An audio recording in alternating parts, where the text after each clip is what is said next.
everybody, and welcome to another riveting episode of JayEmm and Friends. Today, we continue the hunt for Ant's next car. Now, in the last instalment, I ran through a list of cars that I thought could be suitable, either replacements for, let's be honest here, your R8, because your 370Z Nismo is going nowhere, or maybe even a third car in the stable. Does it become a fleet when there's three? I don't know. At what point does it become a fleet or a collection? I don't know. Answers on a postcard. Yes, preferably actually in the comments. Now, on that list, I put in, almost as a bit of a wild card, an Aston Martin V8 Vantage, knowing two things. One, that I don't think you'd really ever consider them, because you never talk to me about Aston Martins. Even my Aston Martin you never talk to me about, but it's okay, the car's not offended. And I also knew that I was going to be getting access to this for the third time now, the CTR Vantage S, which has been modified by our mutual friend Richard from the channel Challenge the Road. And I knew if there was any Aston out there that was going to convince you, it'd be this one. Well, you know, I've got a preference for slightly edgier cars, and the Astons always just struck me, most of them, as a much more sort of GT cruiser for the older gentleman. When I drove Ben's DB9, the dad B9, which is now yours, it was great, but I felt older. And I don't think that's the cure for a midlife crisis, which frankly has been going on for about 20 years so far.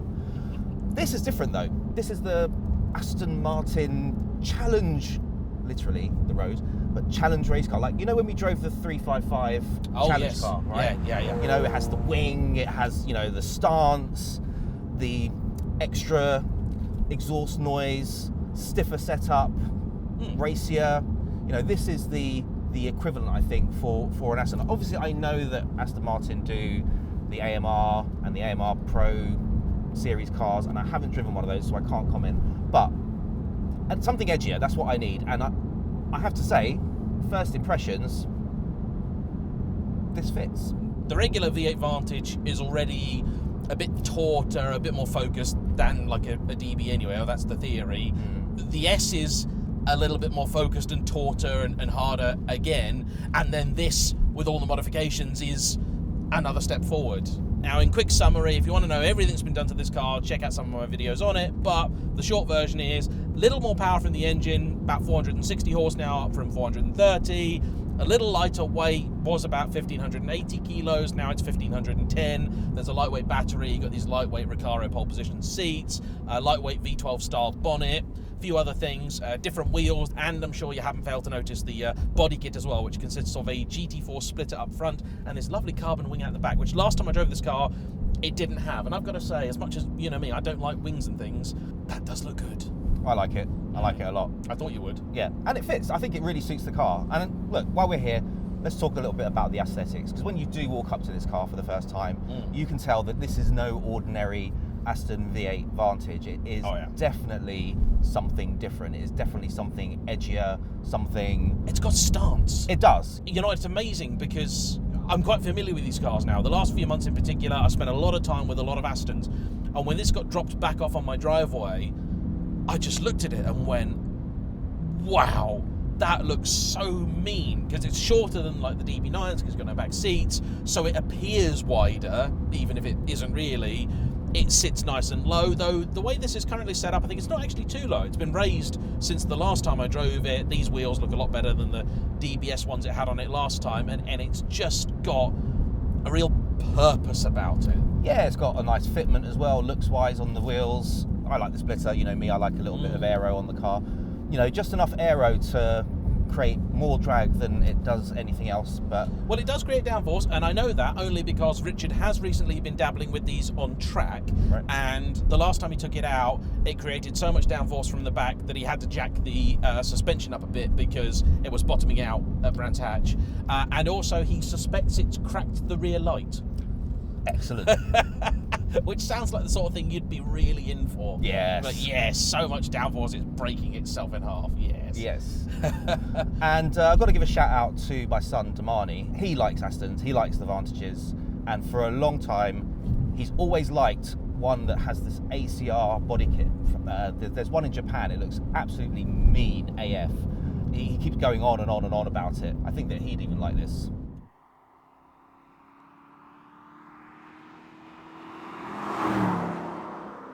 One of the other things as well that I really liked about this as a concept for you is that I know, particularly with the Nissan, that you've really enjoyed the process of modifying the car.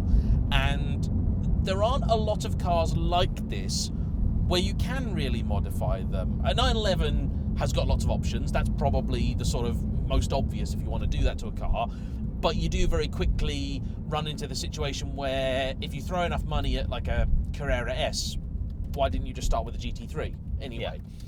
Whereas with the Aston, there isn't really, I mean, you have a GTA, and Richard himself had a GTA, and part of the reason he started doing these was he felt like you could get the best bits of a GTA for a lot less. Yeah. And that was the inspiration for it. And, you know, you can pick these up now for a really good price. So the 4.3s, the earlier cars, you'd be looking at 25 grand or so. And I've even seen a few Vantage S, most of them with the Sport Shift Robotised manual, but they're at between 40 and 50 grand now. And a couple of years ago, you were not getting a car like this south of 60 grand. Yeah. And of course, that's just like the donor car. Yeah. With this, you know, you spec up all of the different mods and tweaks that you want from his shopping list and get exactly the Aston that you'd want. And for me, that's almost like modifying a car with a set of pre-qualified modifications that have been assured as being the right ones for this car, but then also having that almost new car specification experience, you know? So it's like this perfect blend between modding your car but not modding it, while speccing it up as if it's a new car, even though it's like for the one of the last ones that I drove, the 4.3, he did a colour change on it, and it was a paint, not a wrap, which I really liked, because you know you're just never going to get that quality of finish from a wrap. And the only reason he changed from doing the 4.3s to the 4.7s is the price of these came down quite a bit. So previously there was quite a gap between the two, but then it kind of narrowed. So for him, it just wouldn't make sense for anybody to spend that much money on a 4.3. But yeah, I do like this car. It makes a mean old noise. It does, and we'll put that to the test when we're not in such a built-up area. But even when you're just cruising along, it makes a nice rumble, you know, beautiful V8 rumble. And it's, for me personally, just the right amount. Yeah, I wish it had some valves in it. This exhaust is actually straight off one of the race cars, so I knew that you would love it. And one of the things I find interesting with a lot of these Vantages is that depending on the exhaust setup you have, you can get quite a few different noises out of them. This one's a very sort of guttural, kind of NASCAR-y type vibe. It's a bit more American than, say, like the noise you get out of a Maserati. You know, it's a bit more European, shall we say, like BMW M3s and the like. But I do like it. It is a lot of fun.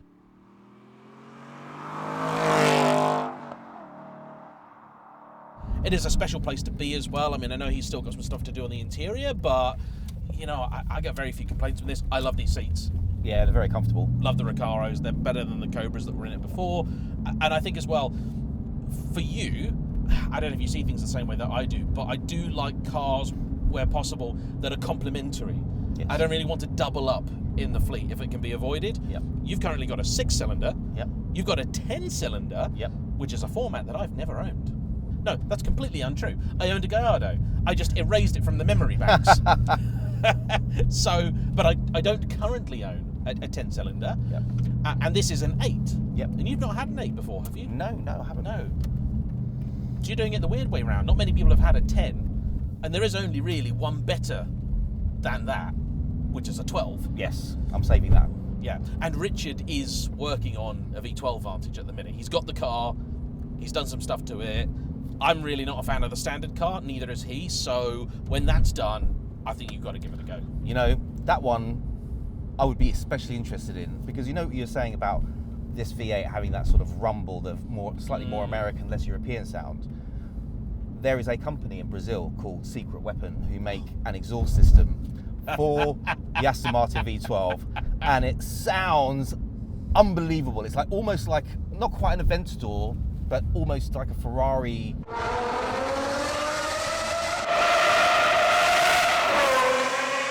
So, we're now on the decent bit of road, so why don't you put her through her paces a little bit, see what you think.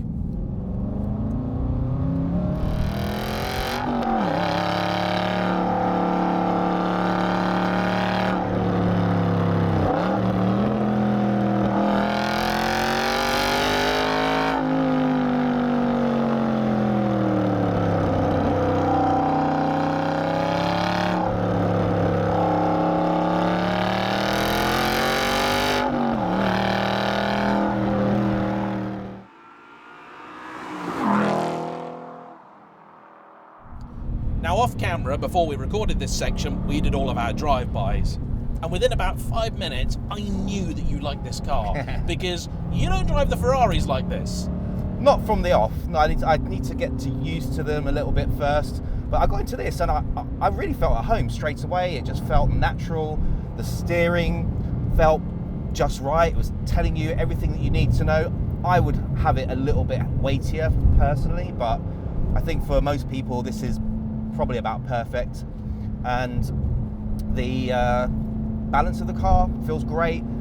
I think for the setup it's got right now, I think it was probably more trying to appease you than me. It definitely was. I know that for a fact. Because just at the moment, the rear feels a little bit softer than the front. It kind of like... Yeah, there's a little bit more movement back there. Yeah, it leans down on its rear haunch a little bit when you start loading up the outside. And for me personally, I would like it to be a bit flatter with a little bit less roll and a little bit less pitch. But there are benefits to that because when you want to pull away from the lights, it digs in a little bit more when it squats at the rear, and it communicates a little bit more to you when you're going round the bend. You can kind of feel it leaning over, and then as it starts to get closer to the edge of grip, you can feel that outside rear tyre digging in and squatting a little bit more. I like the communication. I like the car telling me, you know, that's enough. Like that's okay. I prefer that over a car that's a bit flatter and maybe ultimately grippier, but also less communicative. Yes, it's like, you know, it's the difference between that friend that you know, sends you a text message to say, hey, are you in? I fancy popping round in a couple of hours, versus the person that rings your doorbell. Yeah, I've driven some cars where instead of sort of phoning ahead and, you know, sending a text like a normal person, it just bursts through your door going, oh yeah! You know? Yeah, those ones you don't want. No, those ones not. You don't want. But anyway, I'm just going to show my age now. I remember when people literally had to just ring your doorbell because... Hey, I'm old enough that my mum had to phone my friend's mum to ask if he could come over to play. There you go. You know? So, you know, I'm not that young old man.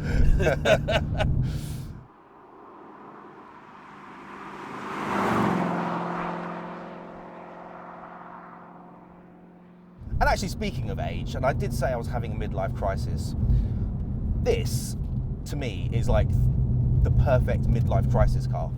It's an Aston, so, you know, you can just about get away with pretending that you've got a little bit of class, which I've only got a very little bit. But then it kind of also says, but hang on a second, I'm still young at heart. And I think that's what this car is telling me. And also, one of the things I love about Astons, it's a brand basically everybody loves. Yeah. And it's one of those cars where you could pull up outside the Dorchester in this, and the doorman would greet you and your good lady friend and treat you with some respect. Yes. But also, if you brought this to your local car park meet with your Tuesday bunch, they would like it too, I think. It would get respect at just about any kind of car meet, really. Because there are a lot of people that just look at either a Ferrari, a Porsche, or even like a Lamborghini, and they just go, oh, dick. Yeah. You don't get that with these. And do you know what? And because of the splitter and the wheels and the wing and the stance, I don't think you'd get that at all. Not even in the slightest. You would just, everyone would be like, that's cool. That is a cool Aston. It's also got a good sized boot. You've got the nice parcel shelf behind you. Yep. And it's one of the things I like about the Vantage, unlike the DBs and the Vanquish, you haven't got pretend back seats that, okay, I know our friend Ben likes, but they're no good to you or I. I want a bigger boot. Yep. You know, I've got to go to Austria in summer this year. This is the sort of car you'd enjoy taking both on the Autobahn, but also then around the Alps, driving around. You'd have so much fun in this. Do you know what? You're right. This is the perfect road trip car. Mm-hmm. Because, yeah, it's a little bit louder than most people would want in a GT. It's a fair bit stiffer than you'd want in what most people would want in a GT. But for me, that's perfect. I love it. Because when I get to my destination, I'm driving for that moment. Yeah. That road. And also, having done a big road trip in this car in its previous incarnation, when it wasn't quite as well damped, you can still do the big journeys. You have to make a little compromise here or there in terms of comfort. But realistically speaking, I'd much rather do a big journey in this than the R8. Oh, God. Also, you've got boot space in this. This is true. When we say the R8, we mean The R8 in general or the R8 GT? Well, in terms of comfort, the R8 GT Is specifically, the worst. is awful because of the seats, Yeah. which I love, but I hate, but Yes. I love. But they're all pathetic for boot space. Yes, that's true. I mean, I keep eyeing up Aventadors, and then I remind myself that they've basically got a thimble up front, and I like taking my cars places. Yeah. And if I can't take my cars places, I'm not going to go out in them. I'm not going to enjoy them as much.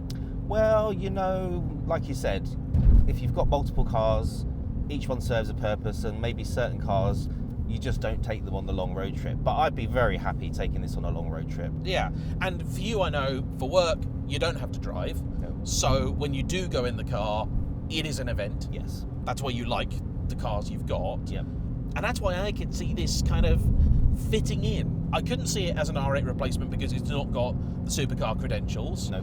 You're also basically married to the Nismo, so that's fine. Yeah. But this has got that brand cachet. I think it's a step up over the Audi. It's still exciting. It's still special. It's a V8. You need to own a V8. Do you think it's a step up from the Audi? Brand-wise, yeah. Oh, brand-wise, yeah. for True, sure. true. Because actually, to be fair, I get a lot of comments and messages from brand snobs that just don't think the R8 is even worth spitting on. Yeah. You know, but this... Most desirable brand in the world.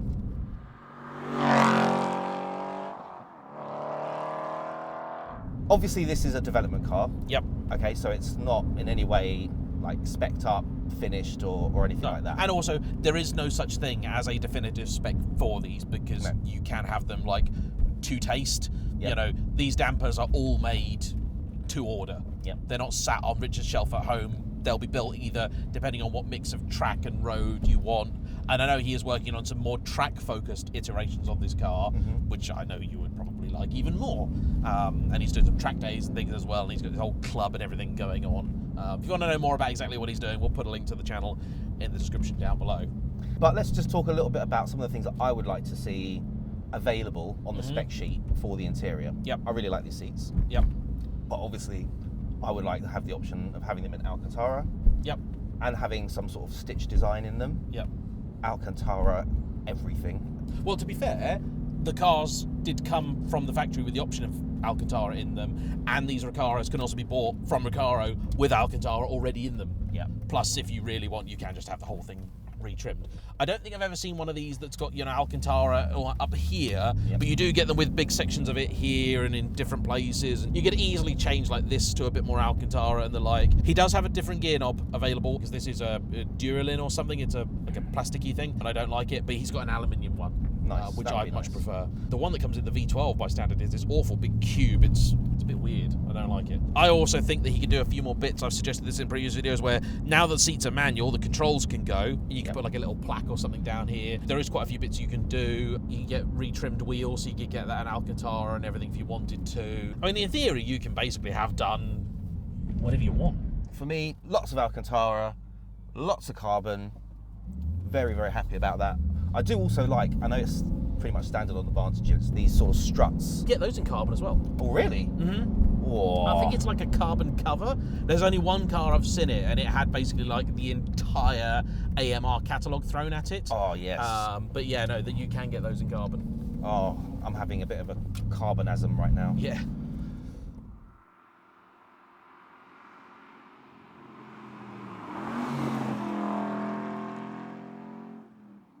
Let's just get this out of the open, and I think it's pretty obvious. I really like this. Yes. I like it a lot. But I know that for me to be comfortable and happy having one of these, I probably couldn't afford the spec sheet that I'd want.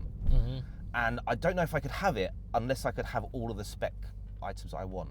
Maybe I should just spend some time with Richard one day, specking one up and seeing what it would come to. I think you should, to be honest. I think that'd be quite fun. I think that would be fun. And I think you have to try the 12. Oh, definitely. Because that changes the dynamic of the car completely. I imagine that I probably would like it in some ways, but if it's substantially heavier at the front, I think I'd probably prefer this. Well, there definitely is more weight at the front. I think with that, the weight bias moves from, I think, like 51% rear to like 51% front. Right. They've definitely done work in the standard car to try and ease the burden of it. And yeah, dynamically, this is probably the sharper car, but that V12 is quite special. It is a mighty, mighty thing, and it makes a very special noise. Like, this is a lovely V8, but if I listen to this car going past, I couldn't tell you that's an Aston going past. With the V12, you hear it, you're like, oh, that's an Aston. I like that. Yeah, that's me. But yeah, I think you should, because I know we've talked about this and said the same thing for like RX-7s, NSXs as well. You know, that if you were to buy one, you'd then want to go and spend the purchase price again doing stuff to it that it just wouldn't keep the value. No. So it'd be money wasted. Yeah. Whereas realistically, if you went to go and buy a more expensive car to start off with that was closer to what you wanted, financially it would probably make a bit more sense. Yeah, absolutely. Now, one thing I don't think we've mentioned at all yet is actually the gearbox. I really like it. I think it's got a really nice click. It's very meaty. Yes, Yeah. yes. Like, it's not like an S2000 or anything. Like, you've got to be pretty forceful with it. You know, I do think when you get it through a set of bends, you're having a bit of fun, like, that does add an element to it that I do enjoy. Speaking of bends, James, there's a few coming up. Can you just please excuse me for a moment? Of course.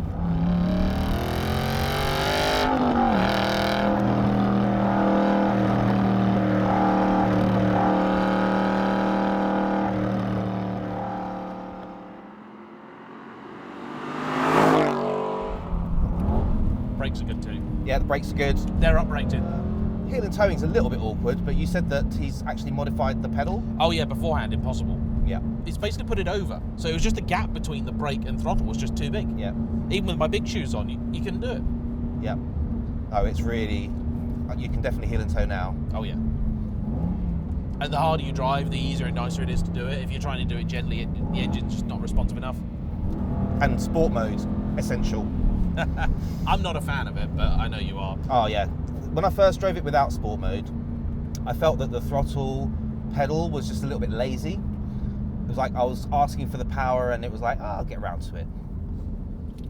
Whereas now, you get your foot on the throttle and it gives you the power. Still not quite as sharply as I would personally like it, but I don't think that's the pedal. I think that's just the pickup on the engine. Yeah, it is a slightly lazier engine.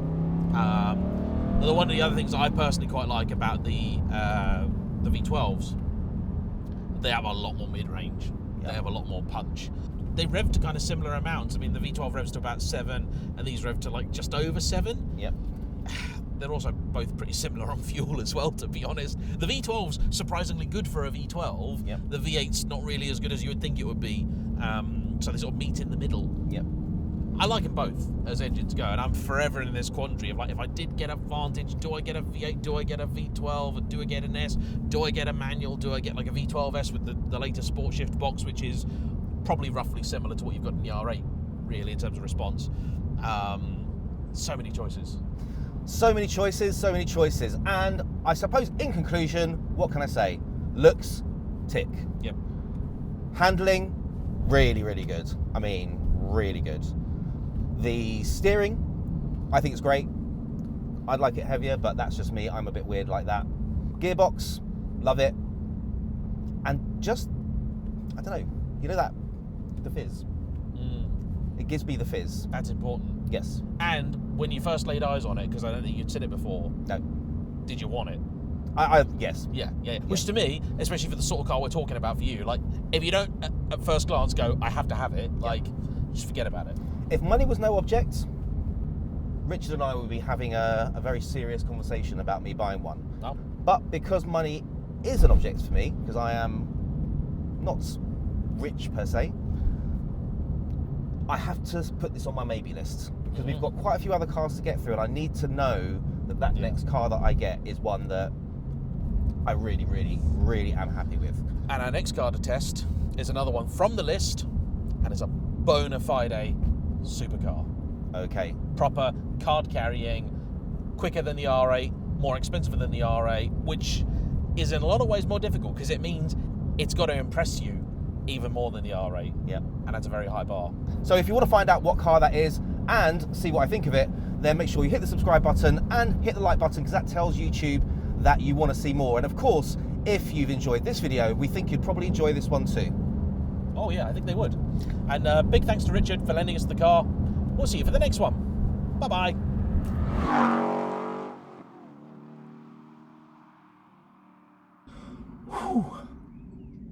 That was really good. I like this a lot. Thank you so much, Richard.